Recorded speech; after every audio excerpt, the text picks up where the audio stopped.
Xtreme have here to put pressure on top Sincere pool in the mid lane. So excited to see how the draft plays out. Should be a fun one.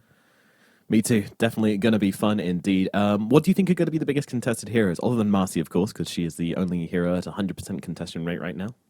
I think for me in this series, it's kind of the Enigma and the Morphling. There's a couple of other things that have fallen by the wayside somewhat. We've seen some of these teams during the last chance qualifiers. We've seen this mentality of, we have Silencer, we can let you have the Enigma. I don't think that that's really worked out reliably. No. Enigma still seems to just be this absolute terror. And then I think SF is actually going to be a really big priority for Xtreme here. Maybe not for both teams, but certainly something to look out for. Yeah, the SF is one to look out for sure. I think we can also mention the Leshrac, because we have two Leshrac experts in Thompson and Paparazzi, so that one's probably going to be maybe not contested, but certainly I think we're likely to see it in at least one of these games. Yeah, and could even be looking out for, like, there's the Lu LD Xtreme. They've also got this like Huskar kind of floating around in the background. It's not something that they play all the time, but you give them the right game for it, and it's going to come out. So definitely going to have to be very careful through the draft. I think Primal Beast we also haven't mentioned. Yeah, that was the next one. Yeah, could be something to look out for. I think Cuckoo's looked pretty good on it, and that's saying something because a lot of I would say that a lot of people are pointing to Cuckoo as kind of the weak link on T1 at the moment, so kind of need to put him in his comfort zone, make sure that he's going to have a reliable impact on the game. And we've also had Thompson play the Primal Beast in the mid lane, right? So it does give them a little bit of flex, though I don't know if that's what I want to see him on in this series. Just not quite. Do you think it's just too bullyable? Yeah, I think my problem with it is that if you pick the Primal Beast and you try and keep the flex open, you're going to be spending a lot of bans on just trying to keep that flex open. Like we've seen the Primal Beast gets picked up, and then as soon as there's like an SF on the table, it's like, well, I can't play the Primal Beast mid anymore, right? It's just an unplayable matchup. And there's a couple more like that in the pool as well. So I don't know if it's worth the effort to try and keep it as a mid offlane flex. Maybe you just keep it as like a offlane 4 flex, something like that.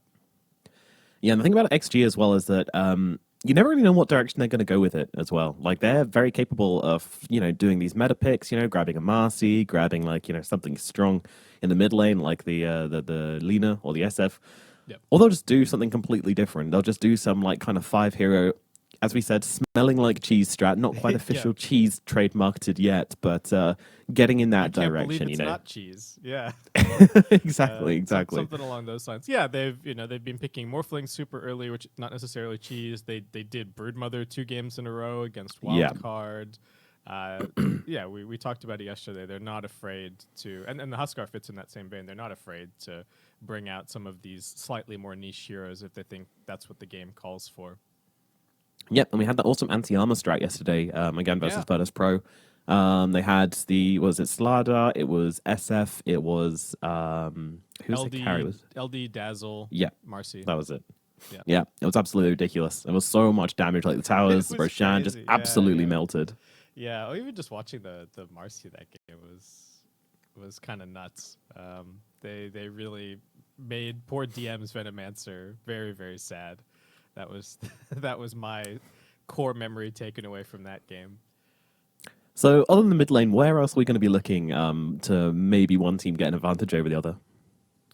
I don't feel super confident about T1's safe lane against what Xtreme have.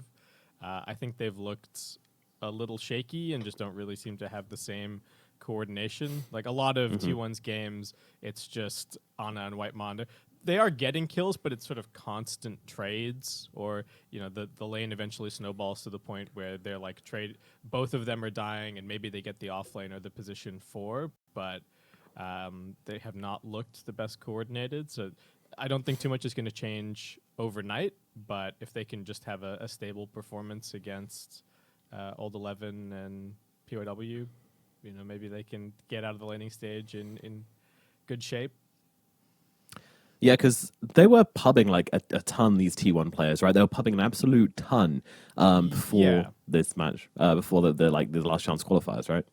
Yeah, well, I was looking at it this morning as well because just to have a look and see did anyone play some pubs last night, and there were still some pubbing going on from Cuckoo, Of course. Thompson, and Anna.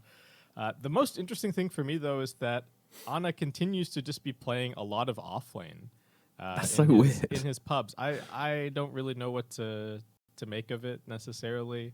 I can't imagine that we're going to be seeing any kind of swap up here. He did play a little bit of Mirana last night, so the Mirana's made it all the way to the position 3. I don't know if it's going to go all the way to position 1. Maybe there's some possibility there. There's always a chance. Could be something interesting coming through. Yeah, I'd be down for a carry Morano. I mean, it kind of feels like, T1 just do what they want to do. And to be fair, they have done already. They have been doing that. But the more they kind of just embrace the chaos and kind of, do what they want. Because that's exactly what OG did with Ana, right? Like, they discovered that IO. I feel like even the Pudge isn't quite creative enough for me anymore. I need more. I need some innovation. Yeah, you got something up your sleeve. Because during regionals, they were running, they ran the pause 1 Undying. What else? Were they one of the teams that ran a pause 1 Marcy? I think they may have had one game from memory. In regionals, I can't quite remember. Can't remember, yeah. But they definitely ran some interesting stuff. And then yesterday, what did we see from Ana? I think we saw 2 games of Gyrocopter and 2 games of Pudge. He does play the Lone Druid. I will say that it hasn't looked the most comfortable, but there is a possibility there if they want to leave it in the pool and take it for themselves. Yeah. Well, we'll just have to wait and see.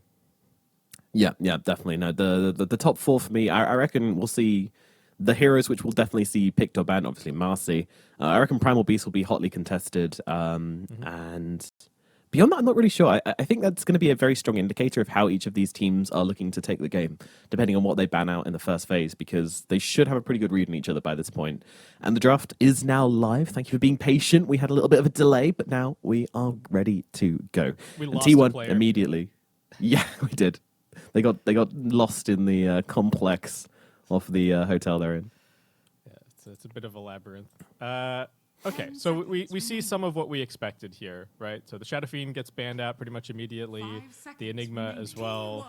Teams may be feeling like they don't necessarily have the best answers.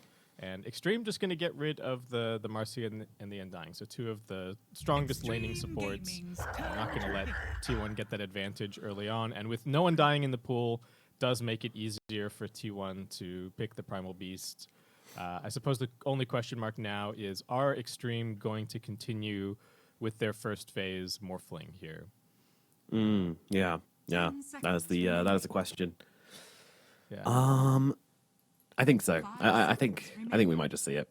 Yeah. Are we missing any other big heroes from the last chance qualifiers that we've just kind of forgotten about? This to me feels like a lot of it. Yeah, well, the top 4 has been Marcy, Enigma, Undying, and Batrider. But of course, Batrider, we've barely seen him. He's been banned 26 times and picked 3 times. Yeah, Batrider's not been seeing the light of day all that much. But like we said, it was interesting that it's not really about it's not like first phase ban, first phase picks. It's just that he gets ignored in the first phase. I wonder if, kind of surprising that Xtreme Gaming are taking a second here to discuss. I have seen the Primal Beast do reasonably well in the lane against the Morphling, just because, Morph's big thing is that he has insane base damage, and, well, what do you know, Primal Beast also has insane base damage, so... And also feeling like they have to cover it a little bit, because they... 100%. Yeah, they don't have... 10 seconds remaining. They're not first pick, so they don't get to pick and then ban. They have to take the Ancient Apparition for themselves, which is... a weak laner, but I guess they feel like it's too strong against the Morphling. I feel like they were genuinely worried about a Thompson AA as well. Oh, there's a possibility. There's been some mid players playing it in pubs recently. I think Stormstorm has been playing it and stuff like that. So, though, again, it's just not the hero that I wanted. It's not the archetype of hero I want to see Thompson on. Give this man something that can kind of carry the game, because he has by far looked the best on T1 as Okay. Seems like T1, you know, they were prepared for this. They had a plan. They're going to pick up the Disruptor. Hero has not been very popular. I don't know if it's even been very successful, but certainly annoying for the Morphling to play against up to a point, right? You can just buy a BKB eventually and not be too worried. And Xtreme still respecting the flex on the Primal Beast as they ban out the Beastmaster. I mean, Disruptor has been interesting because he's been quite popular in the SEA region and the EU region. Meanwhile, the other regions near enough ignore him. Like, we see him every now and again. So, yeah, it's kind of interesting that there's this regional leaning towards this hero. And of course, T1 is a SEA team mostly. So, yeah, they'll be grabbing him up. 10 Yeah, seconds I like the idea so far from T1. And I think if they just pick more heroes along the lines of this Primal Beast who just want to get in, go, kind of punish the slow early game from Xtreme, because Morphling's not going to do a whole lot, right? You even see teams, I think you even see people in pubs saying, like, look, they've got Morphling.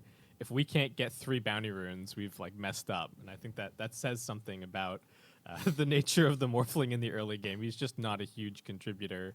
And the Ancient Apparition can be kind of similar, especially if they're running, like, Morphling AA as the lane. I think all he can really do in that situation is, you know, focus on pulls, try not to die to the Primal Beast. We might even need to see one of these like swap ups from Xtreme where they're putting their pause 5 in the off lane and getting something else that's a little bit more mobile for the position 4 in the safe lane. Yeah, absolutely. And that's been like a kind of pretty important part is just getting yourself support who can kind of initiate for you. I just feel like all the teams which have been doing that have been having a much nicer time. We saw yesterday that there were a few games where neither team had that, and it led to these extremely tense and long-winded engagements, often over the river, where they just kind of stared at each other like, well, I don't really have any, you know, if we initiate, we got to do it with like one of our cores. Yeah, it was like poke with and two that means spells, hard somebody committing. gets 4-staffed out. It was very awkward. So yeah, wouldn't mind seeing something like the Shaker's gone, so I don't know, maybe like the PYW Earth Spirit could be a thing here. That was by far his most played hero in the regional qualifiers. He had 6 games of it. But I'm ready don't for a know if Nyx, they've brought it actually. out. Yeah, I think the Nyx could be pretty good. Maybe you can survive the Primal Beast going on you. You know, you've got two disables, so you are going to waste a lot of the trample duration and open up some space. It's good with the Ancient Apparition too, though. Exactly, yeah. Maybe the worrying thing is that then you are putting yourself in a pretty precarious spot laning wise, right? That's three heroes that are not great in the lanes, but they are going to go for it. This Nyx Assassin is undefeated, 12-0 for PYW. Yeah, POW is a god in this era. It's one of his really strong picks at the moment. Not one of his all-time classics. You know, his all-time classics are like probably Shaman and Shaker always come to mind, and of course Earth Spirit. But yeah, Nyx Assassin is a very strong pick up for him. Do not underestimate it. So I'm very happy to see this one coming out from him. T1, they're going to go with the Nature's Prophet. Not sure where that's laning at the moment. We'll have to wait and see. Yeah, we'll have to see. It seems like T1 are kind of looking at Xtreme's lineup and maybe thinking the same things that we're talking about here, where, okay, maybe we can just run them over. Their laning stage is not going to be good. They don't actually have that much team fight just yet. Let's see if we can just kind of get this ball rolling, get a hot start, and try and close out the game that way. Don't ever really let the Morphling enter the game. So what it now looks like, NP mid or safe, Veno off, Primal 4 is sort of what I'm looking at here. 5 seconds remaining. The Nature's Prophet and the Venomancer into the Nyx is a little bit weird. I would consider the Nyx It's to be like odd. decent against these heroes. Yeah. Yeah. But that's more about the like finding them and picking them off. As Xtreme just changing tack entirely and going to pick up this Bristleback. So, was that old 11? I don't know. I don't know what's happening now. 10 seconds remaining. I think I'm pretty sure you only put Lou on the morph, but yeah, that means 5 you've seconds got to put him somewhere. Yeah, I mean, Paparazzi does play Morphling. It's his 5th most played competitive hero of all time. You do have to remember that he was Gaming's turn to battle. originally, well, not originally, but he has been a safe lane player at various points in his career as well. Yeah, so yeah. They do certainly have the flexibility there to put the Morphling mid and have the Bristleback in the safe lane or something like that. I think they want the 10 Bristleback seconds against remaining. the Nature's Prophet, and they just want. This is 5 probably just seconds what remaining. they think of as their best wall hero, like just to. Yeah, rather than grabbing some offlaner who's like super tanky, like an Underlord or something, you they want to keep odd 11 on that dominating hero, right? They don't want to put odd 11 on a brick wall hero. That just feels like a waste for him. Yeah, well, I think the other thing is that you like consider picking a Tide or something here, but the Disruptor does maybe give you pause on that, and I don't know if they want to be waiting on a big cooldown because T1 are not seconds very remaining. cooldown dependent at all. So I think the worry with the Tide Hunter is that 5 maybe it wins you seconds one remaining. fight, but then you're still just going to get snowballed afterwards. But this is a very interesting draft. This is, some pieces of what we expected coming in, like the early Morphling and some of the bans, but I was not expecting T1 to suddenly go NP Veno here. Yeah, this is a twist. Absolutely. And I'm not even going to try and guess where they're laying things, honestly. I'm not going to be that guy. Turn to ban. Yeah, I just want to see what ends up being grabbed. So, I mean, T1's read is that Xtreme are still looking for an off lane. So I suppose they're thinking it's like Morph mid, BB safe, or even BB mid somehow. And T1, 10 seconds yeah, remaining. probably just looking for the 5 carry in this seconds spot. remaining. Man, it could even be like there's still weird stuff that they could do, right? It could even be it could still be T1's core turn primal. to pick. Who knows? Yeah, exactly. Yeah, I think both teams are looking at it. It's like, well, we'll make a guess. We'll ban some heroes in the role that we think it is, but it could still be all kinds of stuff. I think I That's saw a it. little I'm not- nod from Ana. Maybe it's still his hero. Yeah, that's the question. We're looking at, is he talking? He is talking, so it's probably mouth going to is be his moving. hero. Xtreme Yeah. Gaming's Read the turn. lips. Analysis Nomad. complete. Oh, we nailed it. Yeah, he's at Ursa. There we go. Okay, I mean this is good against the Bristle and the Morphling. So Yep. in terms of the carry to carry matchup, certainly good. Pick up your defusal. Morphling, even if he's tanky, doesn't really matter against the 10 Ursa. You're just going to get seconds stacked remaining. up. Kind of the same story for the Bristle, Yep, and it gives them some and, rotation 5 potential. seconds remaining. Exactly. Yeah, it gives them that objective taking rotate potential with the Nature's Prophet. That's going to be quite a lot of objective taking ability. And it doesn't really care too much about the Ice Blast either, which I think is really important. So, final pickup from actually, and it's hard to counter Ursa in lane as well. There's nothing which really kind of completely ruins him. Okay, Okay, Brood Mother it is. Here we go. back we go. Last yeah. pick. Okay. They're not that well equipped to deal with the Brood Mama. No. I mean, they do have the Primal Beast, but he's going to be in the middle lane, so yeah, they're not super well equipped. At the same time, I don't think it's going to run over any lanes, but that's not really what the hero does right now, right? Yeah, not necessarily. Okay, what else we got? So it's a pause for Veno. Cuckoo's playing Nature's Prophet, and it is Paparazzi on the Morphling.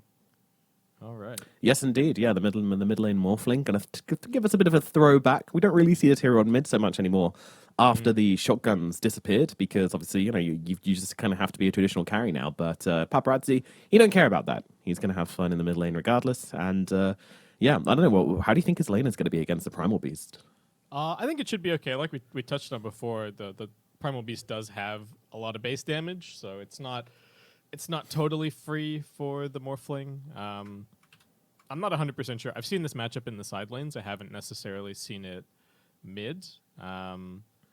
In the side lanes, I feel like the Primal Beast is able to often get on top of the Morphling and force him to attribute shift a little bit, but in the mid lane, I can't really...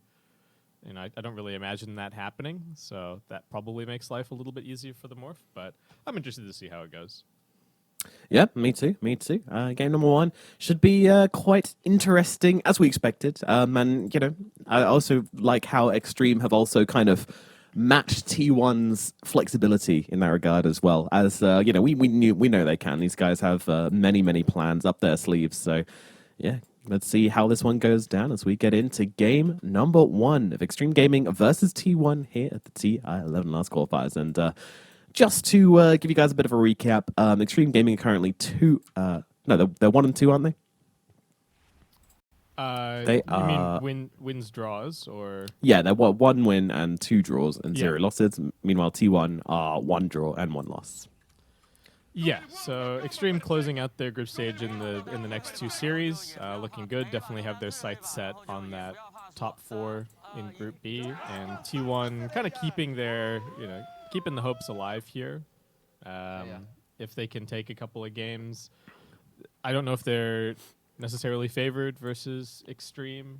Their other matchups that they have to play are against Wildcard and VP, so.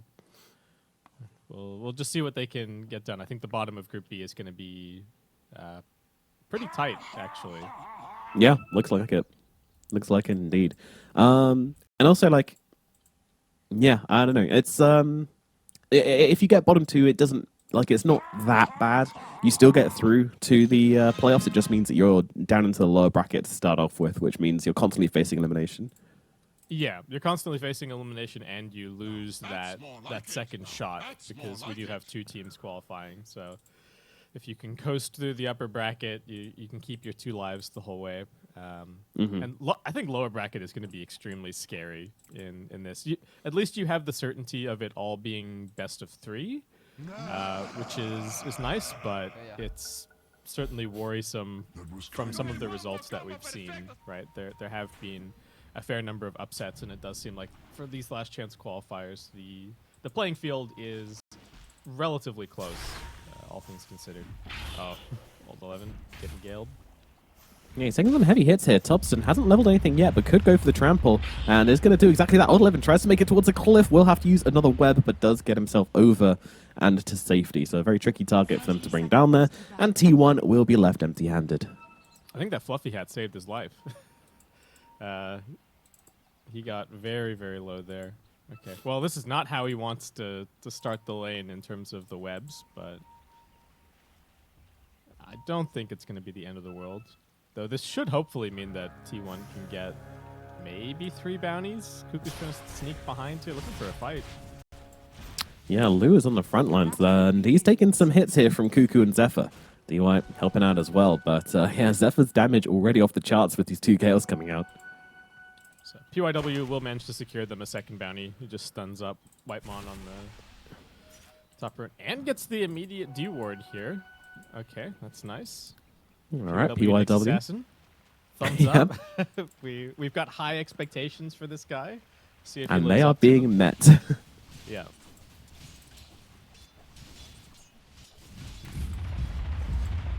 So, pretty aggressive from Ana, starting with the Orb of Venom.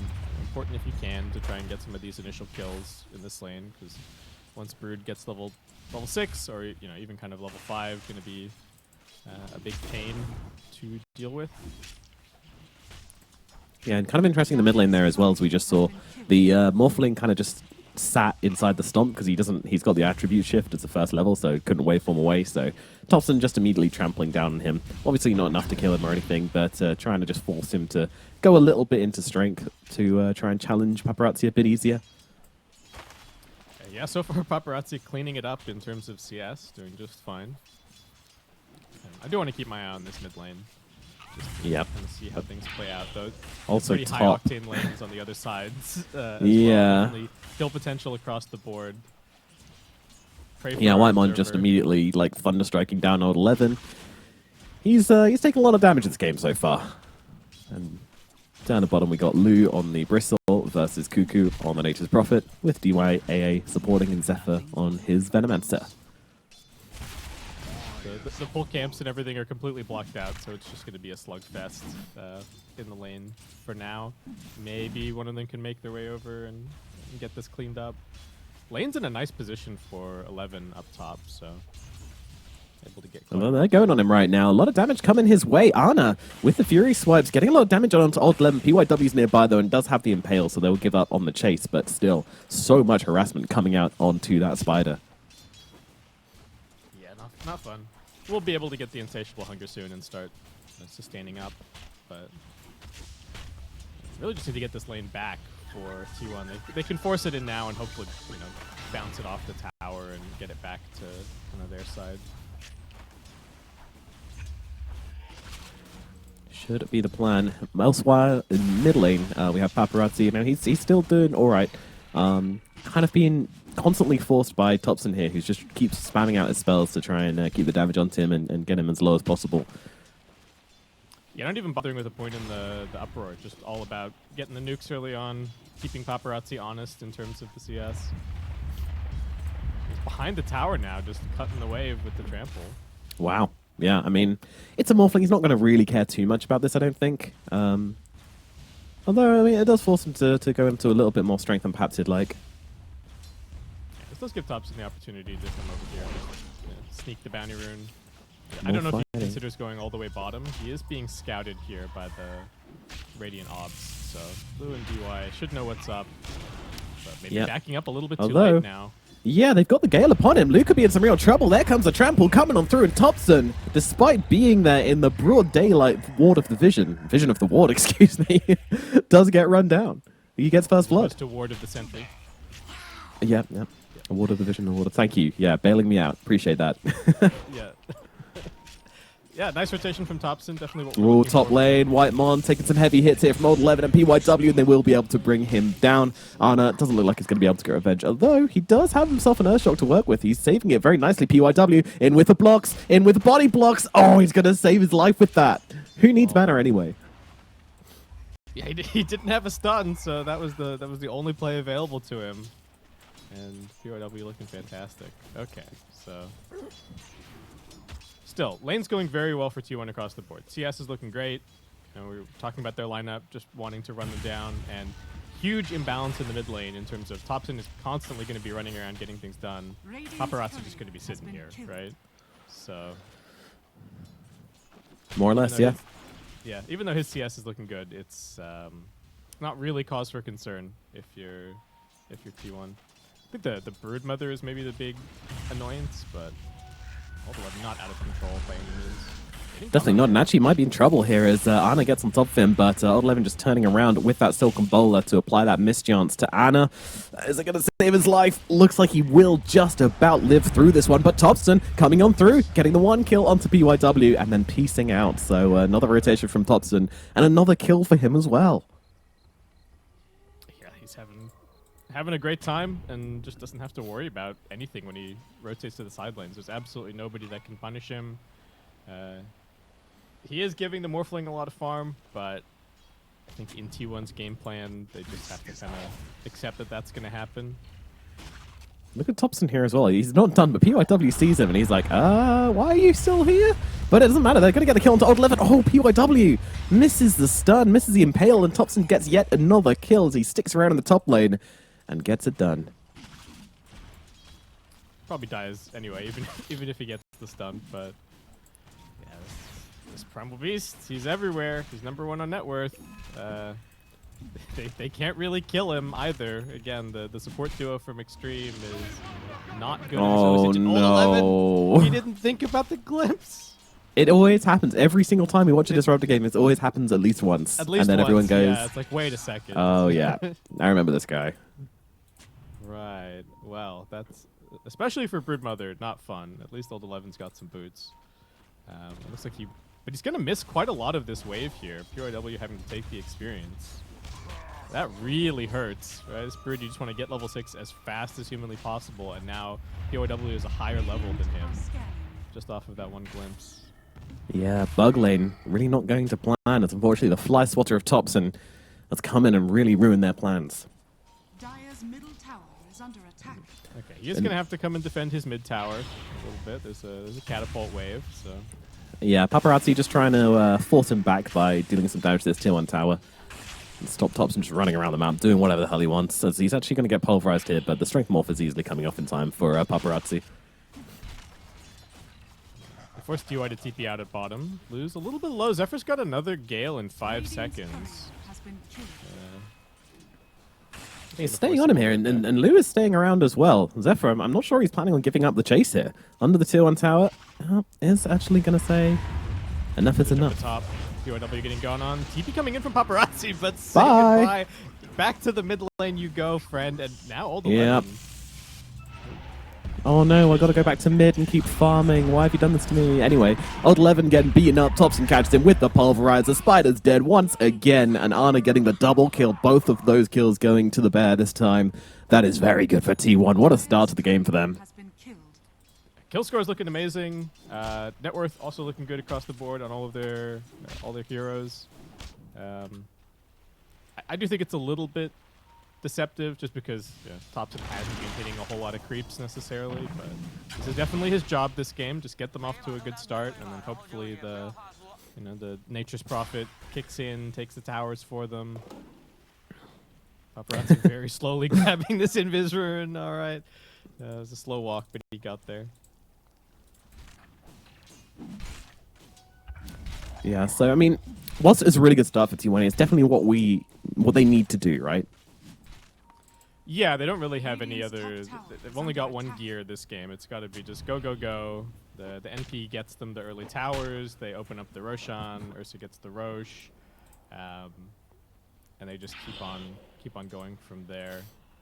Because I don't really think that they have the late game, even though the Ursa's got the the matchups that we talked about in terms of playing against the Morphling and playing against the Bristleback. Radiant structures are fortified.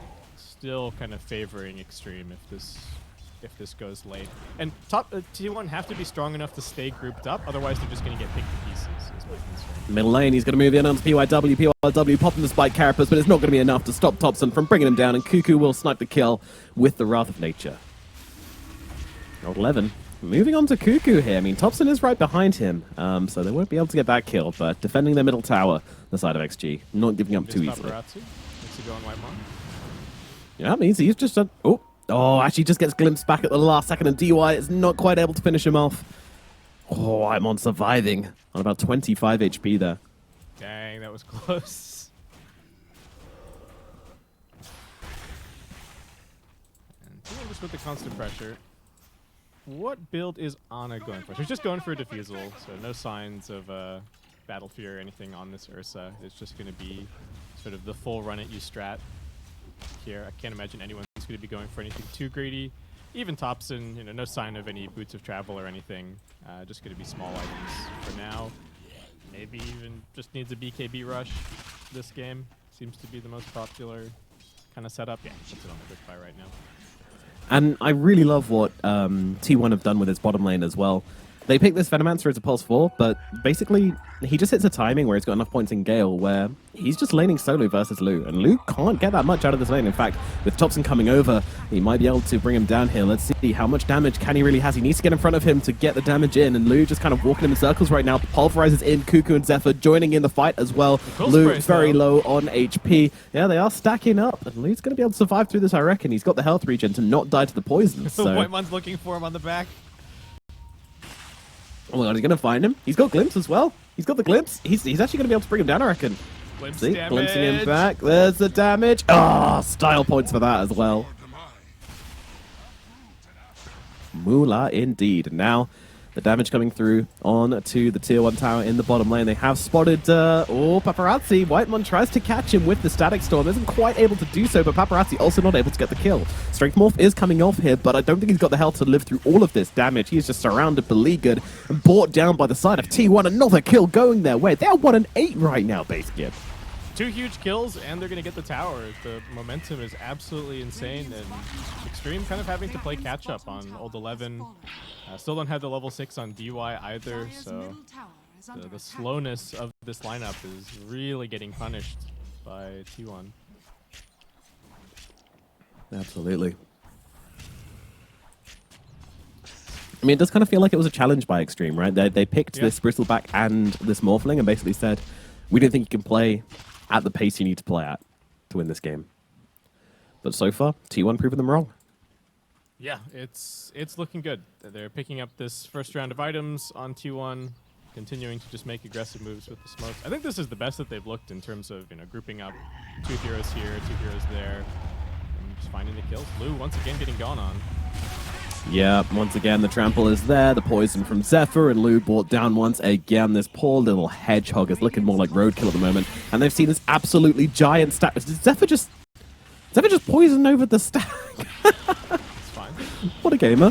Okay, PYW is in the mix of this, although with that Ice Blast coming on through, they are going to be able to snipe off Zephyr, but Old 11 might be paying the price for this, trying to run around the cliff, but Ana, Thompson, Cuckoo, Whitemon, they are all over him right now. And now they turn their attention to this lovely, juicy little stack they've got going on here. I mean, it's not a little stack at all, it's a huge stack. It's a big stack. It's been tenderized nicely by the Poison Nova, so very easy to clean up. And that was supposed to be the catch-up for Lou, but T1 just going to take it right out from underneath it. Can they get out cleanly? That's going to be the question. Oh, nice moves from Ana there, just cancelling the TP, realizing the Morphling was coming in and using the Enrage instead and leaving with the team. Thompson, he's got the Onslaught to buff his team away. I like that move. Nice little, you know, come on guys, get out of here.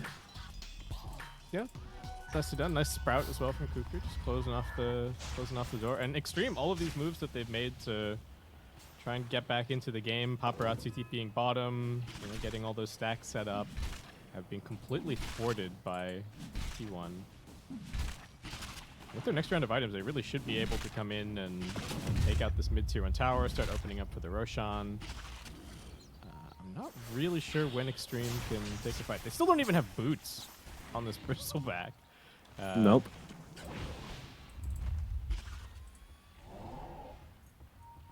Yeah, my guy went Vanguard and then another Ring of Health just to try and survive in the lane versus his Venomancer.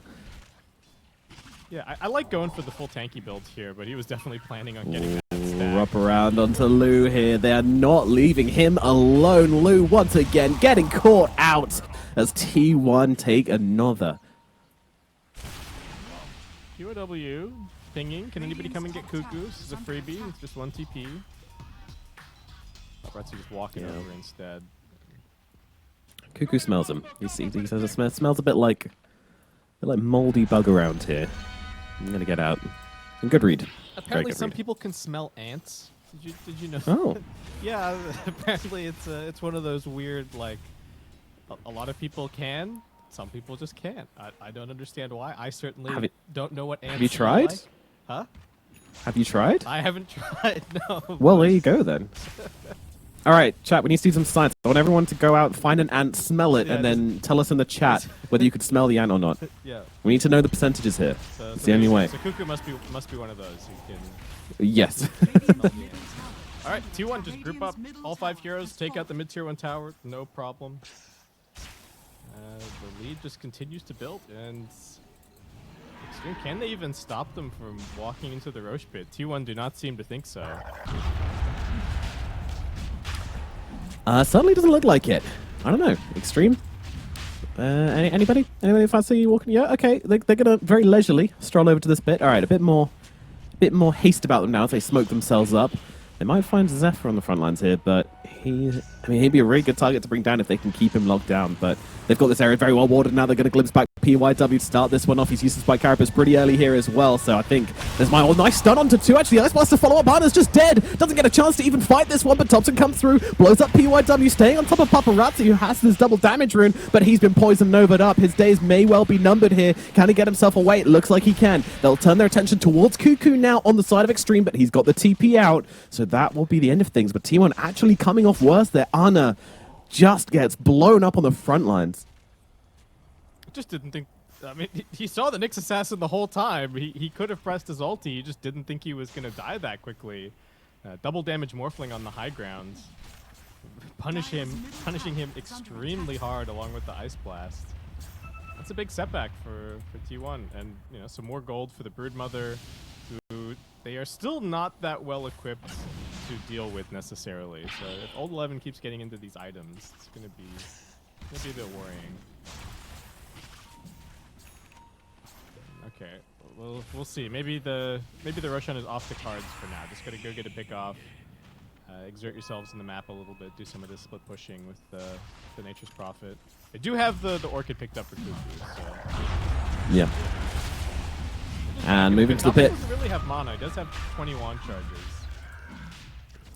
Yeah, mana in the pocket, and also has himself the Arcane Rune as well. So yeah, cheap spells for him as Ana Taking down the Roshan. Oh dear, PYW tries to come in close but gets picked up and brought down. Pulverizes in, and the Roshan is going to fall eventually to the Ana Ursa. Dire's middle tower is under Paparazzi not interested in that one, just pushing up bottom. Dire's middle tower has been denied. As for T1, moving across the map now, looking for a target. Paparazzi, going to be that target. The silence is out on Tim. He has got the strength morph going though. Pick him up. Pulverize are going to try and rip through him regardless of with the Ursa. They might well be able to. Waveform out from Paparazzi, but Thompson chases with the onslaught. Can he get himself away? Oh, there's so much damage coming out from Thompson at the moment, but he's going to steal the form. Glimpses there though to drag it back into the claws of the Ana Ursa. All right. The momentum continues. So it's just going to be a question of can they close out this game from this point. They've got a huge lead, well secured, got the right kind of lineup to get enough pushing going. Just need to get the pickoffs, get the teamfight execution. Keep killing the Morphling, hopefully. Don't let him get farmed. Don't let him get into this. Because he needs a lot of items this game. He's going for the Manta because he doesn't want to buy BKB outright, but I think he will need to get the BKB eventually against the Vessel. And look who's in the top lane. It's Thompson just jumping right on top of Lou, trampling him down. The Ice Blast is upon him, but he doesn't even care. He's going to live his life. But he is actually going to get bought out, though. Paparazzi comes sliding on through and gives them the damage they need. Lou able to weaken him just enough with the quills to enable the kill onto Thompson, but Ana is able to just finish up the kill there. Kuku gets the credit for it as they take down Lou. Just no impact so far on this Bristleback whatsoever. No, not really. Getting that stack taken away from him is really... That's kind of the hero that Bristleback is, right? If he just survives, then he looks amazing and he kills everybody. But as soon as you've got enough damage to be able to bring him down and not have to worry so much, and you've got some of these matchups like the Ursa, do not have to be all that stressed. So... And the Broodmother's only really going for kind of a utility build, so maybe not that much of a concern. Old 11's only just picking up a Wraith Pact currently. Yeah, I mean, this definitely feels like what they need, you know, just something to kind of turn the tide of this battle. Okay, yeah, pick up your Vanguard, good job. Yeah, they need a bit of time. Aegis still has 2 minutes 20 left on it, so T1 still has plenty to do on the map. Yeah, the one thing that's kind of keeping Xtreme in this is the constant spider scouting. PYW, oh, a bit of counterplay there as PYW does get off the Spike Carapace, but Whitemon, he's more than happy to drop the Static Storm upon him, and PYW Nyx just get brought down and a TP out from Paparazzi. It's very, very nice indeed. He was cool as a cucumber. He TP'd mid. He didn't even, it wasn't even a double tap. He just, he knew exactly what he needed to do. So the constant spider scouting again. From 11 has kind of given them the opportunity to at least hype them somewhat. Yeah, Thompson tries to get on top of the Morphling here, but somewhat impotently. He gets pushed away. Small glimpse on top of 11, doesn't really care. Won't be catching anybody out just here, T1, but still forcing Xtreme out of the area, and that is good enough for them, that's for sure. Controlling up the map. Lou able to take the top tower here, but finds Zephyr, but goes to the TP out, and they won't have the cancel for it. He's going to get himself away. XG doing a good job at abusing the lack of stuns on the side of T1 and just TPing out through a lot of these engagements. The net worth lead isn't really growing, and you can start to see the Thompson. He spent the whole game just running around getting kills. Yep. Old 11 trying to get jumped by Ana here, and he is going to be able to get the kill. Pops the Enrager to make sure he brings him down. And that is a dead spider. Oh no. He's got a Shadow on. Oh, the ultimate counter. The ultimate counter. But BYW comes in with the stun and finishes the job. Oh my god, I can't believe they get that kill. Bugs get it done. DY dying, but Whitemon falls as well, and PYW gets blown up by Ana here. Does pay the price for the kill onto Whitemon. Kuku gets the kill on DY at bottom at the same time, and then makes his way mid. If these heroes dead, it does seem like T1 going to be able to make a little bit more progress. They don't have the Aegis for much longer, only 20 seconds. So it's not time to go high ground just yet. Lift up onto the Bristleback. Thompson Thompson finding him once again. A decent amount of damage coming out from the Bristle due to the quills, but with DPs coming over, Lou's days are looking very, very numbered here. Big glimpse back, and oh no, he's just gone. Whitemon more than happy to just commit these static storms out left, right, and center. This is kind of what they need to be doing, just continuously running out onto the map. You know, while they've got the full tricore, so ideally, while somebody is, while they're dealing with somebody over on T1 side of the map, the other two are farming. It'll just be a matter of eventually there'll probably be 2 cores dying in two different parts of the map, and then suddenly all of the progress that you've made to kind of shove the lanes out and continue delaying the game is just going to collapse on you. So not easy, but I understand what they're trying to accomplish here. Yeah, it's a very big ask. At the same time, I don't. There's always a part of me which thinks like this game is more even than the net worth is making out. You know, like XG are still in the game. You know, they're still holding on to all their tier 2 towers at the 23-minute mark.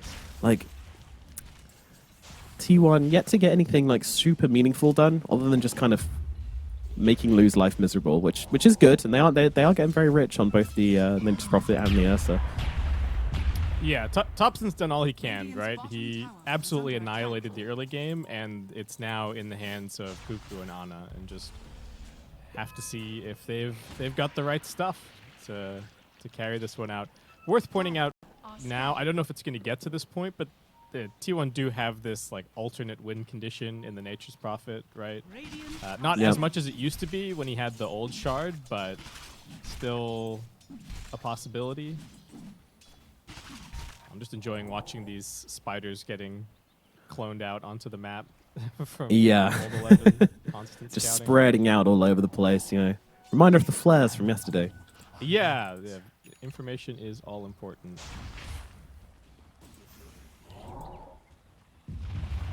So, T1, what are they waiting for? We've got Primal Beast working on an Ags. The BKB is up for the Ursa. He's going Basher. Cuckoo's working on an AC. So, Hero's certainly not capped, but I do feel like they're starting to reach some of the peak of their strength. So,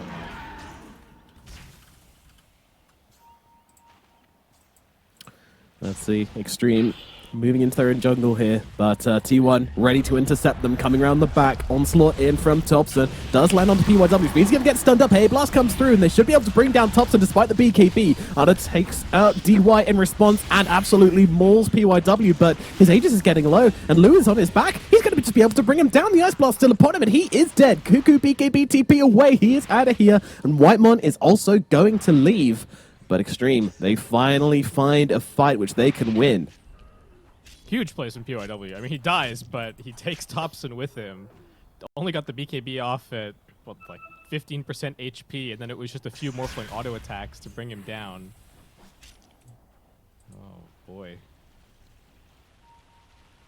They can't afford to take too many more of those. You know, if the Ursa's living and getting killed, sure, that's great. But every single time the Ursa's going down, that's really concerning. Cuckoo wasn't even in the fight. I think he was just looking for a good opportunity to TP in, and as soon as he saw that the Primal Beast was dead, he was not really interested in attending. Looking at Paparazzi top. Yeah, Sunset on Tim. He does have the Manta, but now with the Static Storm to follow as well, he is going to go down. Great catch out from Cuckoo and Whitemon. The 1-2. All right. Nicely done. Yeah, BKB was almost there for the Morphling, but not quite in time, so really, really good catch from T1. Let's see what they can make of this. Yeah, Russian's going to be up in 30 seconds, so relatively fast spawn. Lou just quietly has been farming up quite a lot in the last little bit. You know, he's got his full BKB picked up. He's looking at a nullifier next. So Yeah, and he got the kill into Ursa, which gave him an extra 600 gold as well, so that's no joke. Yeah.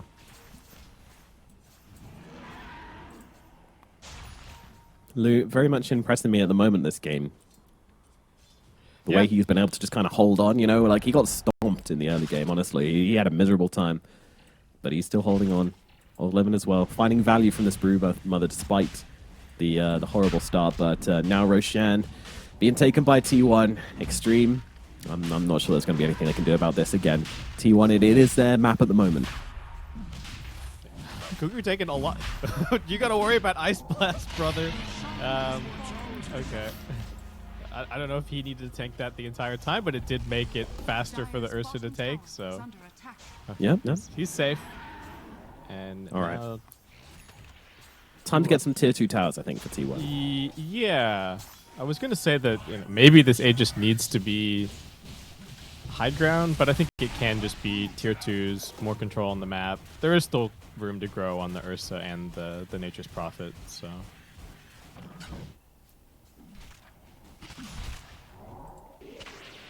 A bit of a quiet across the battlefield as T1 plan their next move. I mean, what are the big timings we're looking at this game, basically? I think once the Morphling gets an actual damage item, it's no, really scary. PYW gets caught out. Tries to go and look at Cuckoo farming, but there's a sentry ward in the triangle, and he gets punished heavily for that. I think this Observer and Sentry are actually down to catch Extreme Cores going to the enemy biangle to go and farm. Yep. And yes, they're calling it a biangle now. Oh no, please don't. Well, it's not a triangle, it's not accurate. Yeah, I guess. Maybe they'll put a camp back in there in the post-TI patch. What then? Then it can be the triangle? Yeah, Okay. I'm fine with that. I'm a fan of accuracy. I'm just doing my job. Yeah. T1 surrounding this middle tier. They found all the tower. Oh dear, they certainly have. Yeah, and the glimpse back is going to get him into a horrible situation. Can't get off his Wraith back or his pipe. Or maybe he can actually, as he somehow survives through the pulverize. Not enough damage, but does go down regardless in the end. Thompson with the double damage plus the trample, just absolutely crushing Old Levin in the end. And they will get this tower. Now, on to the next one. Smoke up, move up to the top side of the map. They want to catch their wave, bring it all the way back, and take the second tier 2 off the game for them. They have a pretty good idea of where Lu is up here. They just immediately go for a smoke, trying to find him. I mean, does have a BKB, but even forcing that out would be pretty nice. I just want to get the Ursa in range. Just playing on the absolute edge of vision here, but the moment he hears the onslaught, Lu is just gone. He's just out of there. Okay, still nice Great though. reaction. Yeah. Go back, immediately close out the map, try and just get all of these lanes back onto Extreme's side. Have not had the easiest time doing that. The interesting thing here from T1 is that they didn't go and get their wave in the end, so they still can't push this tier 2 tower in the top lane. Yeah, I so think the line is drawn to bottom instead. I thought they were going to sit around and cut top a couple times to sort of bring it back onto their side, but they are eager to fight. The constant summon scouting continues. This time around, it's from Cuckoo. They find him. Yes, they do. Xtreme Gaming. They are going to get some revenge for earlier on. PYW goes to the site of his earlier death and Lu gets caught at exacts bottom, vengeance, but Lu has been brought down. Thompson utilizing this Aghanim Scepter beautifully. That's very nice. So, in case you don't know, by the way, or somehow you didn't play Aghanim's Labyrinth, the Aghanims basically gives you his big liney move, I guess you can call it. He stomps on the ground and it breaks people, so very, very strong against the Bristleback. Primal Beast is kind of the epitome, though, of the when you play against him as a boss and then you unlock him as a playable character. There's a little bit of a gap between how powerful he is, and I haven't been that impressed by the Ags, but like you said, the break should be pretty useful this game, so not too bad. And another tier 2 getting brought down here for T1. Still not easy for them to high ground, especially this AA shard as well now with the attack speed slow is a real pain in the butt. Yeah, so this buff was super nice. Yeah, it's not just gonna. I don't think it's gonna be just a sieging high ground takedown here. It really needs to be, pick off a little bit of split pushing. They've got 40 seconds left on this Aegis. Maybe they're gonna at least force Xtreme back here. Do have to be careful. Yeah, Lu feeling very confident on the front lines here. He's going to get defusal up, but no jump from Ana just yet. Oh wow, jump in from PYW onto 2. Ice Blast to follow up as well. They want to try and bring down Ana. Of course, has the Aegis. 30 seconds still left upon it, so maybe not the best target. PYW gets stomped on by Thompson as Paparazzi standing his ground against Thompson with the BKB, and now actually turning into that form and jumping in, but no, deciding turning around and going back. And T1, they lose the Aegis. They will back themselves away. Everyone kind of popped everything. I think we had all the BKBs. Oh, we still have BKB on Ana, but don't know if they really want to stick around.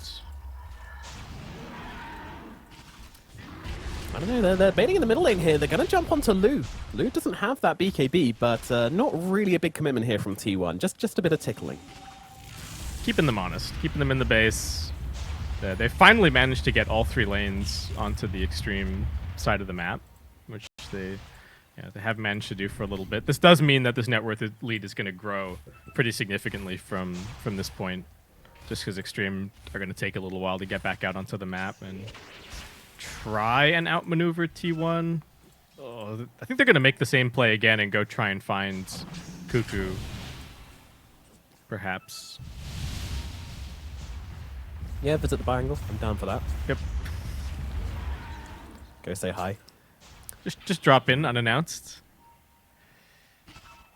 Yeah, it worked out well Well, it didn't work out well for them the first time. The second time worked out great. So who knows how the third time's going to go. But T1 putting pressure and keeping Xtreme in their base. In fact, Xtreme don't really care about the tier 2. They say, you should have taken that ages ago. You can have it. You've earned it. Good job, guys. All you. We just want to be out on the map. Let us hit some creeps. Try and get another round of items. Morphling's going for an Ags. Lu does have this full nullifier picked up. Going to be going for an Abyssal Blade after that. Got to be careful about showing his face here. Yeah, he's been a bit like this, hasn't he? And there is a possibility of a glimpse here. And they're going to use it, so BKB going to have to be used. With the Esther on top of him, he's stunned up. He might get taken down. All the trees off the mark. Lu's able to get the Ogre Seal Totem back up to the high ground as Old11 jumping on the backlines, but he's going to get chanced on by the Esther. But beautiful stun from the low ground from PYW, buying Old11 a bit of time, but is it enough? I'm not sure. With the Poison Nova coming down as well, the Spider does get smashed. T1, they find Old11, but that is going to be it for now. And again, they might just have to back away after this. Yep, Cuckoo back to the triangle. Loves it. And the latent toxicity almost getting the Bristle killed there. He pressed the BKB, but still ended up stunned. Catching him out. He also he let himself get glimpsed, right? It was he got glimpsed and then he pressed didn't BKB that. Yeah, it was interesting. It almost felt like he was trying to start the fight. I don't know. He did have the Ogre Seal Totem as well to kind of get out, so maybe still feeling like he could do something, but they do have to kind of play it to the limit here. Starting to fall further and further behind on the net worth, and especially scary thing is the Ursa picking up this Ags. So these plays that we've seen where he randomly gets caught by a stun from PYW and then just dies before he can get BKB off, that's not going to be a thing anymore. Yeah. And that's the thing, though, like, they do kill the Broodmother, sure, but, like, the resources they have to use to do it it's way higher than it should be. And that's just because Xtreme are just kind of playing these fights pretty well. Like, PYW with that 2-man stun from the low ground. Should have been the Broodmother dead. Instead, takes a lot longer. Yeah, I think that even drew, like, the Poison Nova and stuff. They just wanted to make 100% sure that they got that kill. Yeah, and the trees did look a little bit bad from Cuckoo, you know, pushing the Bristle away, but he had the Ogre Seal Totem the whole time anyway, which means he can just pounce out regardless, so... I do think it's a little insane how we're framing this game when you look at the scoreline, you look at the net worth advantage, it's... But, I don't know, that's my very real feeling here, that, you know, we could get Xtreme just kind of out-executing T1 in a crucial fight. You know, they get on top of the Nature's Prophet in the backlines. Cuckoo's got a ton of net worth, but he is not tanky, right? So if he just gets caught out a little bit by a blink stun or some mispositioning, you know, Morphling waveforming it on top of him, he can certainly die, and they can just eliminate 20k net worth out of the fight in the blink of an eye. So, yeah, that's true. That's true. And Xtreme have ideas about Roshan now as well. They just want to check it up. It is going to be a long respawn. Not really sure who that favors at the moment, to be honest with you. But, yeah, no, it is still 12k gold advantage for T1. You know, this Nature's Prophet has been farming up an absolute storm. Ana's pretty huge as well. Smoke breaks. He jumps forwards here. They're trying to get onto the high ground, but they've stunned him up. Ice Blast comes through as well. He's able to get off the enrage as Thompson comes jumping on past, but Paparazzi just laying into the Ursa. Paparazzi only has eyes for one person here, but he's going to turn around and lay some hits into Cuckoo as well. Whitemon, oh, that's a nice static storm here. But it's not really going to get much done because the team's not really here to follow it up. Lu's caught inside the trees, but T1 is scattering back to the hill line here. Okay, Ursa's You know still what? got I BKB. really want to see this Blink Dagger on Zephyr. I think that's what I want to see. I think that's going to be a bit of a difference maker for T1 here because they're just struggling to kind of get on top of them. They're struggling to enable their heroes, and It'll make the long fights way better for T1 if they can get a 2-3 man Poison Nova. I don't think Zephyr's really been able to make great use of it this game. I'm trying to think back. It could even be that the most impactful Poison Nova we've seen was on the Ancients. No flame, but no flame. No, it did. Allow Lou a little bit separated from his team, but who's actually getting gone on? It's Zephyr. It is indeed. Yeah, Xtreme is setting up beautifully for this one. They're able to take him down. Oh no. 50 seconds. That means no Poison Nova for this Roshan when it spawns in 15. Ana tries to make it through the pit, but doesn't make it out the other side. So now has to do a very awkward enraged walk away from this. And he's going to get stunned up. They've got an Ice Blast coming through on him. He's just dead. Ana, what have you done? Oh no. Tried to jump out the back of the pit to get onto Lou, but just didn't make it. Couldn't pounce far Oh my enough. god, and Roshan respawns and he doesn't have buyback. Oh. T1. How did this happen? We haven't talked about it Well. yet, but the Nullifier is a huge pain for the Ursa because the Overpower is dispellable. So Ursa carry does what else does he play? Ursa does not have a fun time against us, and now all of a sudden, Oh, damn. Xtreme. Sorry, I just realized that Lou had never picked up an Aghanims this whole game, and he just grabbed one from Roche. How good is that for a Yeah, and bristleback now he's carry? #1 in the net worth, and the bristleback carry is not exactly the same as it used to be, but he is still very scary now.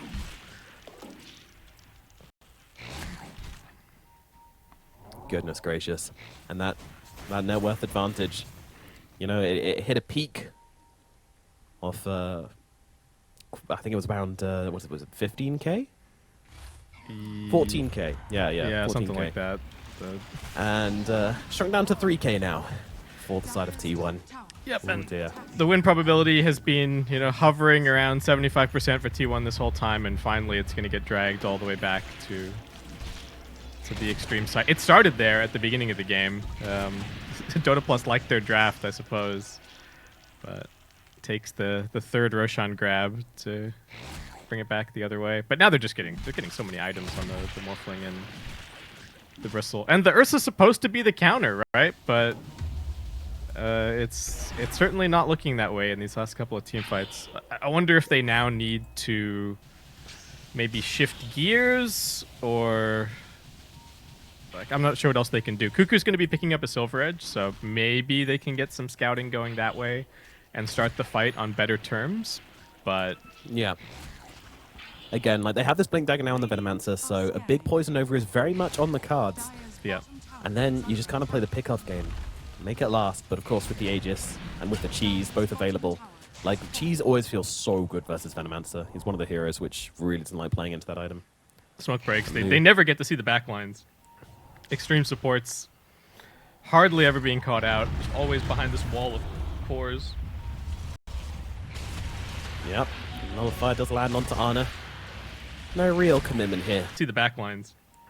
Xtreme supports hardly ever being caught out. Always behind this wall of cores. Yep. Nullifier does land onto Ana. No real commitment here. Just throw in some spells. Let's see. Ana winning in the trees. Lightmon hanging out behind as well. Gonna throw out all spells onto Lou from the Venomancer, but they're going in the backlines here. I mean, they're able to find PYW. He's got the Aeon Disc, though. Poison Nova does come off here, but no, when it comes to the call, Paparazzi's just laying into Ana at the moment. Ana does have that in range, though, but the Abyssal Blade comes out onto him. They need a little bit more. They get the bash. Ana trying to run away. Lou and Paparazzi trying to chase him down, but they won't find him. He gets Ice out. Blast. Cuckoo, though, might not be so lucky. Wait, where's the vision? They don't seem to have it. They don't have it on the course. As Thompson in the backlines getting on top of Old 11 and going to stomp him down. Meanwhile, the trees come out onto Lou here, holding him still. The Zephyr and Whiteman still absolutely perky in this fight. Trying to run away. Lou and Paparazzi trying to chase him down, but they won't find him. He gets Ice out. Blast. Cuckoo, though, might not be so lucky. Wait, where's the vision? They don't seem to have it. They don't have it on the course. As Thompson in the backlines getting on top of Old 11 and going to stomp him down. Meanwhile, the trees come out onto Lou here, holding him still. The Zephyr and Whiteman still absolutely perky in this fight and just laying some spells down into this Bristle pack. But the man so tanky, but is he tanky enough as Thompson gets on top of him again? Another hero brought down. T1 finding the fight. Forced off up to high ground for Paparazzi. He's going to try and make the TP out happen No here, way. and he is able to do so.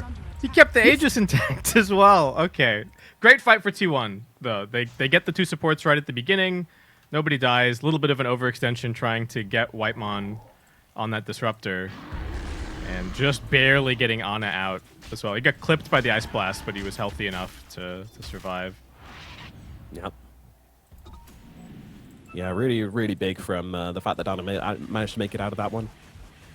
And That's you the, called it as well. The Venomancer finally getting a good Poison Nova off and getting some big value out of that. Yeah, the big difference maker in that fight for sure.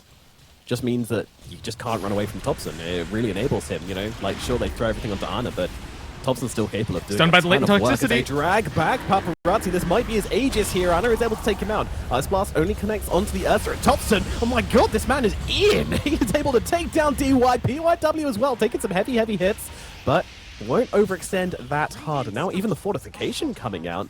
And I guess they've got creeps to do with in the top lane as well. Xtreme really starting to sweat here, but they have their bristle back in 10 seconds, so T1 will respect that and back themselves away, but they are back on the ball, T1.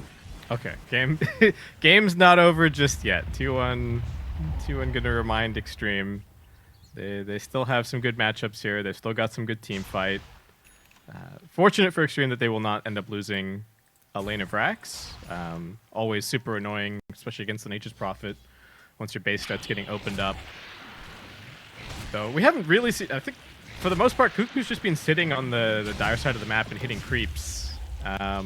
I don't know when things change all that much for him. He's got level 25 now, so no TP cooldown. I mean, it's very hard for him to get out on the map because you are playing into a Nyx Assassin and a Brood, so...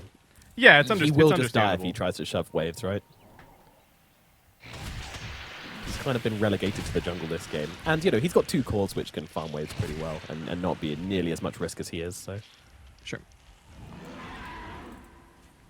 I'm okay with it. I'm okay with a bit of jungle profit, you know? I was that guy back in the day with Mushroom Hat Oh, on yeah? the cliff. Oh, yeah. It was the most honorable form of Dota. T1 scouting out, smoking forward. Once again, making the same play as before, looking to cut them off.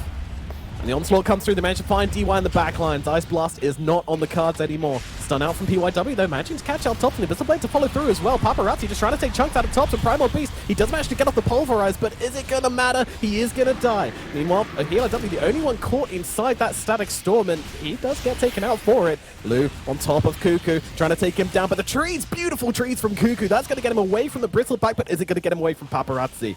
Oh, movement into the tree lines here. They do have the dust, but they don't have the vision. He's gone. Whitemon as well. Also TPing out T1. They get out of this one. Well, beautiful fight to start by getting the AA immediately. He didn't have a buyback. He used it in the previous fight, but still, in the end, Xtreme managed to get it done. I'm surprised at how easily they took down the Primal Beast. It took them a little bit, but still, they just have so much damage at this point. And Cuckoo, for all of his net worth, just doesn't really feel like he can stand and deliver. So... No, he has to play on the backlines a lot of the time, like trying to Hurricane Pike away and shout at Silver Edging as well. It's very tricky for him to just sit there and hit people.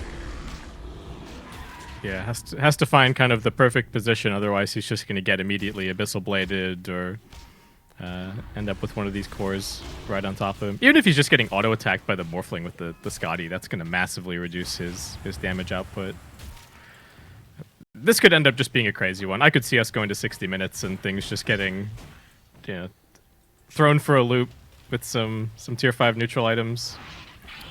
I love a nice 60-minute game. I love it because the pros hate it so much. They really don't like those tier 5 neutral. Almost every single one I've talked to has been like, yeah, no, don't like it. Don't like the neutral items. No one can play well in the 60-minute game because it's just too much chaos. So I have a different idea. How about we remove all neutral items, but especially tier 5, and if you still want a sudden death mechanic, how about like after 65 minutes, Roshan just always respawns instantly after he dies? So you just get like an Aegis on everyone? Yeah, sure.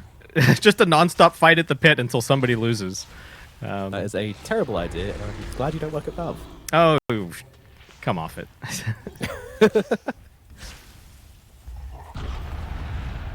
Daedalus now on Paparazzi, so he's going to have even more burst potential onto these big cores. He's already been... I mean, I'm surprised at how much Paparazzi is able to stand and fight. He has been able to just smack the damage down into Thompson, but he's seen by a lot of heroes here and could be in a bit of trouble. Let's see, they have got the glimpse. I mean, he's got a BKB, he's going to have to use it here, but it's just a runaway BKB. It's not really an ideal situation, and they're still hanging around T1. I don't know, there might be some follow-up here.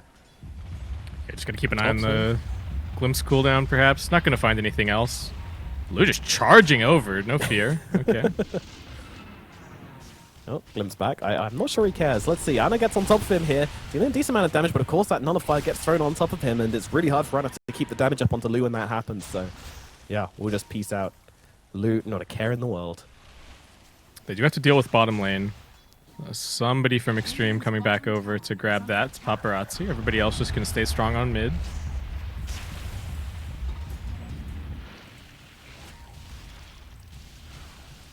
Oh, 40 seconds to Roche. Yep. It's going to be a very, very important Roshan indeed. What are we going to have? This is number Aegis 4, right? We got Refresh everything. Shard Yeah, and, yeah. Ags as well. There are so many good Ags across the board. Although most of the side on Xtreme have them already, as Lou actually popping the BKB here just to defend himself against Thompson, but this BKB is about to end and he could be in some real trouble when that happens. He's broken, he's gonna die. Lou loses his life to Ana and Thompson, and now they move across looking for Paparazzi as well. Paparazzi also no BKB for 7 seconds. He could be in some real trouble here, but he's got the waveform to get up to the high ground. Meanwhile, Ana is actually getting kind of low just to the harassment damage of Old 11. And D1 and PYW, who are trying their best to keep this fight alive some way, somehow. Onslaught catches out the Spider. Old 11's going to be the next target on T1's list, and there's nothing he can do about this one. He's going to get brought down. PYW follows him to the grave. T1 finding 3 massive kills right before Roshan respawns. Paparazzi just noped out of there. Didn't feel like the fight could continue with the Bristleback just dying so quickly right at the beginning. Absolutely insane amounts of damage being done by Thompson there. Ana is getting kited around in circles somewhat, but at least he's going to have the Aegis now. Ooh, Hello, nice someone, guys, Shard, Aghanim's Blessing. Hello? Okay, Zephyr's on it. He's got it. Wow. I thought that Ice Blast wasn't really doing much work at all, and yeah, it turns out he's level 15 on DY. At 50 minutes into the game. Yeah, he's not having a fun time. He's got a Philosopher's Stone, though. He's pretty happy about that. Oh, okay. What's he going to do with that? Alright, we got an Abyssal Blade on the Ursa. Xtreme having to pull off another pretty difficult-looking high ground defense. Yeah, I mean, they're going to have the Bristle in 5. Brood in 15. Probably doesn't want to buy back here, to be honest. But they're just so scared. They need to do something about these wards, and Thompson immediately just trying to... He's actually just killing off the illusions. That's how much they want to protect these wards. Whiteman jumps in. Big Static Storm here. Doesn't have the axe, though, but it doesn't seem to matter. Paparazzi's just gone. Buyback from him, but they move over towards a Bristleback as well. 2 kills straight off the bat. He does have the eggs. They gave him the blessing. Oh, they gave him the blessing from He couldn't do Roshan. anything. I was like... I was so confused. Why aren't you getting off the BKB? Thank you, Baseskip. Yep, that was a very big pickup there from T1. They win that fight, they get the Roche, they get the blessing, and now Xtreme on the precipice. Finally opening up the base is a huge deal for T1. They can just keep things shoved in from this point. Can farm to whatever items they want. Though I don't think there's too much room left. Cuckoo's sitting on 36k net worth. Yeah, he's very, very farmed. Damn. Whitemon is just an absolute, like... Disruptor has always been one of his best heroes, and that was just... That was nasty. Insane. Yeah. I remember when he used to build Quelling Blade on this hero, and then like dig himself behind like the middle lane or something, and then glimpse heroes back when they TP'd in or something and stuff like that. He's got another one. They can just... I think Thompson's just going to go in, give them the vision. He's got 5k health, and as soon as he spots the Morphling, they're going to be all over him. Yeah, Paparazzi. And that's what this guy does, right? That's what Thompson does. He just makes it so easy for everyone else on the team to play the game because you've just got this lunatic running at you in the front lines. You got to focus on that. You can't ignore the Primal Beast. He's got a heart. He's got a Shivas. He's absolutely huge. And you can see it in Paparazzi's positioning. He's just like, he knows that he has to hang all the way back. cannot afford to have Whitemon get in on top of him. They've at least managed to stall for the Bristleback to respawn here.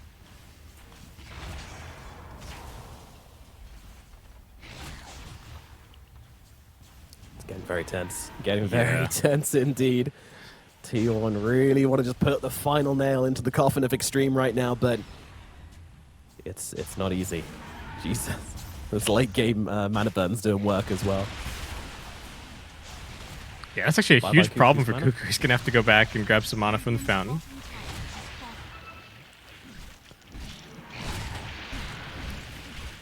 The creeps and the treants are able to bring down the tower in the end.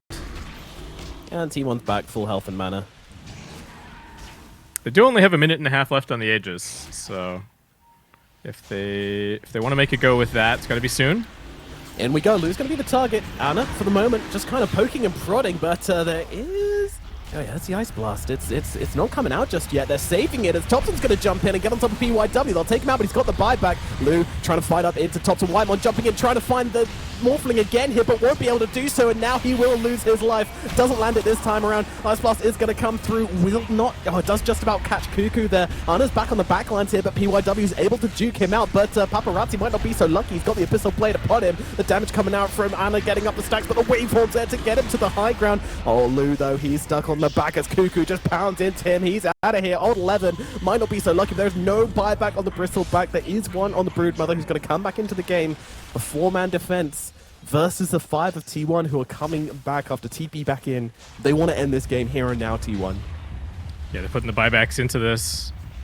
Still 20 seconds to go on the Static Storm, so Paparazzi has a little bit of room to play around with. But as we saw in that last fight, when Ana is finally able to get on top of him and they can get the chain lockdown going, you know, that's what this Ursa versus Morphling is all about.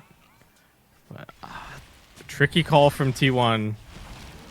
Like, even, I don't think one more lane of racks matters that much here. You can get the chain lockdown going. You know, that's what this Ursa versus Morphling is all about. But, tricky call from T1. Like, even, I don't think one more lane of racks matters that much here. They have to absolutely just win the fight and end the game if that's what they want to do. Yeah. Whitemon really still wants to find Paparazzi. Or even is Paparazzi. Look at Paparazzi's positioning. I mean, they've used 3 buybacks, though, so game's on the line here. Jumping from PYW here, just stunning up Thompson. The buyback comes out from Lou, but they've already lost DY. DY's going to buy back, though. Paparazzi still having to be very, very careful here. Can't get caught out, but they're chasing Whitemon away in the backline, just keeping his blink on cooldown with the spiders, allowing them to take down Thompson in the front lines. Nerves of steel from Cuckoo. He gets the Sprout. He doesn't have buyback. He gets the Sprout on Lou just to save Anna's life, because if he'd closed the gap, he would have got the Abyssal Blade on him. Cancel the TP, and that would have been the end of the Ursa. As Cuckoo just... How many bounty runes was that? What the hell? 6 bounty runes? All right. Okay, sure. Well, Thompson's got buyback. Advantage. Buyback for sure. Yeah, and again, like, Old 11 just absolutely clutching it out with these spiders, just sending them onto the Disruptor for the entire fight, just sending his Blink Dagger on cooldown. Couldn't get in, couldn't get off the Static Storm. That was so crucial. That's the only thing which Paparazzi has to worry about. Yeah, Paparazzi wants to know where Whitemon is at all times. And Whitemon even just playing with the Ninja Gear now. You know, Ninja Gear, swap it out for the Spell Prism. He's got one mission in life, and that is to get on top of this Morphling and take him out of the fight. The Morph buyback is still like 3 minutes away. The buyback situation is looking very scarce across the board. There's only 2 left. Everybody else has used them, so if you're not Thompson or Ana and you're dead, you're kind of dead for good. Yep. Yeah, gotta keep an eye on these. I mean, there is Paparazzi's coming off cooldown in about 2 minutes. But I don't know when the next fight's going to take place. Yeah, so potential Roshan respawn in a minute. So that would leave only Ana and Thompson with buybacks available. Thompson's just kind of running out of items to buy at this point. Upgrades to some BOTs. But yeah, just really going deep into the shop, looking into the back end of the catalog. Yeah, you know, maybe he buys a Moonshard for the Ursa or something at some point. And we're getting close, Nomad. 56 minutes. No. I don't want this. This is what we all want. This is what it's all about. Everybody loves late game Dota. Yeah. Despite all his money, Thompson still hasn't bought a shard as well. I want to see some rocks flying around, man. Come on. Yeah, that shard's no good. Even with the second row of rocks, it's just I love it. not great. Okay, smoke on smoke. Again, there's only 2 people with buyback available, so however this fight starts, it's going to be all important. Radiant are Odd 11 happy to take to the front lines here as well. This States Cap actually doing a ton of work for him in these fights as well. Yeah, they do have the 2 Aeon discs on the supports for Xtreme, and I don't think there's anything to dispel them currently on T1, so that does maybe give them the chance to get their spells off, even if they get initiated on. Okay, and it's a minute 40 for Roche, so still a little while. In theory, that should be good for the Morphling to get him that buyback back into the game, but T1 could start the fight at any moment. And each team just wrapping around the other.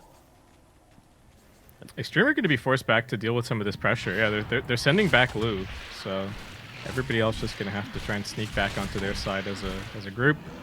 And Yeah. T1, oh, they're just hoping, they're rolling the dice that the Roshan is a fast spawn right as the Bristleback can't get there. But not gonna happen. It doesn't work out for them, unfortunately. And the spiders, again, just moving all over the map, doing so much work. And even the Treants are being sent to kill off spiders as well. That's the level of microgame we're getting to here. Anything you can do to get a little advantage here. I mean, how do you realistically see these fights taking place? Like, It's just going to be chaos. Who knows? TPing on the front lines, old 11, forced to pop the BKB. Did not want to get glimpsed there. That would have been very, very bad. Again, more space being gained by T1. More wards being placed down, more control. So Xtreme still have 1 smoke left. I don't know if T1 have any. The Morphling buyback is just missing gold now. He's got the cooldown. Jump in, they found The him! sidelines. Oh, they catch him. Whitemon, he does manage to get off the strength morph. Is it going to make a difference? So they're on top of him. They're tearing him apart. The Morphling, he needs help, but he's not going to get it. He's got the buyback. He's just done it for the gold? Lou? Oh, no. He's too poor. Well, Lou is going to be able to get himself out. Meanwhile, Thompson jumping in. They're going to get able to get on top of Old 11 as well. Old 11 to fall, and this may well be the beginning of the end. PYW being taken down as well. And GG, well played. We didn't make it. Old 11. Game 1. It goes to T1. Oh boy, what a slugfest. I think not the way that T1 was expecting to win this one. Probably hoping to grind it out and, well, you know, just take the early game lead and walk it home from there. XG making it a little bit more interesting, but whew. Man, I can't believe it. I can't believe Lou didn't have, Paparazzi didn't have buyback at the end there. They didn't deward that ward, right? The ward that glimpsed the Broodmother